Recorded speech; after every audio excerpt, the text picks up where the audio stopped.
and the country is spending $100 million, hypothetically speaking, and we find alternatives that make the country spend only $2 million.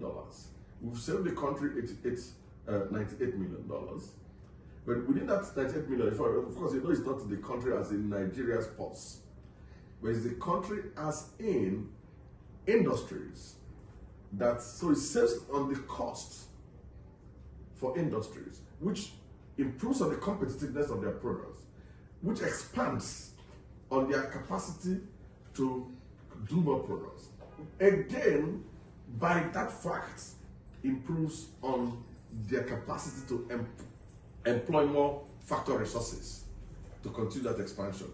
These factor resources, most of the time, are humans.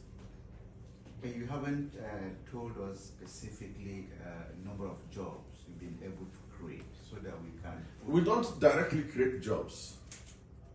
If you say directly create jobs, unless we do the modeling, which we can actually embark upon after this, I cannot say we have directly, but we have... Maybe by way of projection?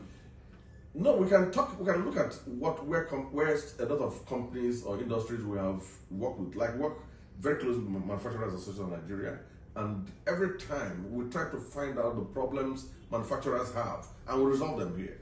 So if we probably go back to model to see the number of persons they had before we find solutions to some of those problems, and the number of persons they employ after that, we'll be able to conduct that kind of estimates.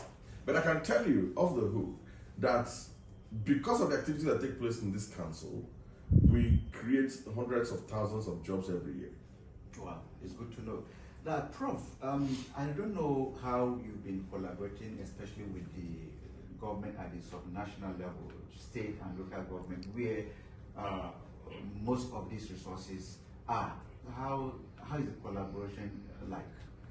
We're working pretty well with many state governments. It may also please you to know that we have offices in all 36 states.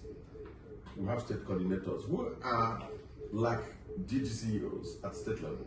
And what they basically do is to also understand the problems of industries, of producers or manufacturers at state level.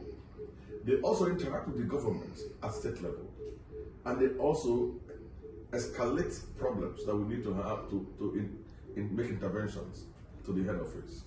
But beyond that, we're working very closely with the Nigerian Governors Forum to make sure also that at the policy level, we can influence what happens through the governors of various states.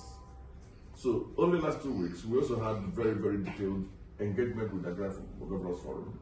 And we have a number of activities lined up, including on data gathering, data management, and data usage, and on specific interventions around the resources available at various state levels, various governments. If you are just joining us on the network service of Radio Nigeria, it's Eagle Square, and this evening we are looking at the activities of the Raw Materials Research and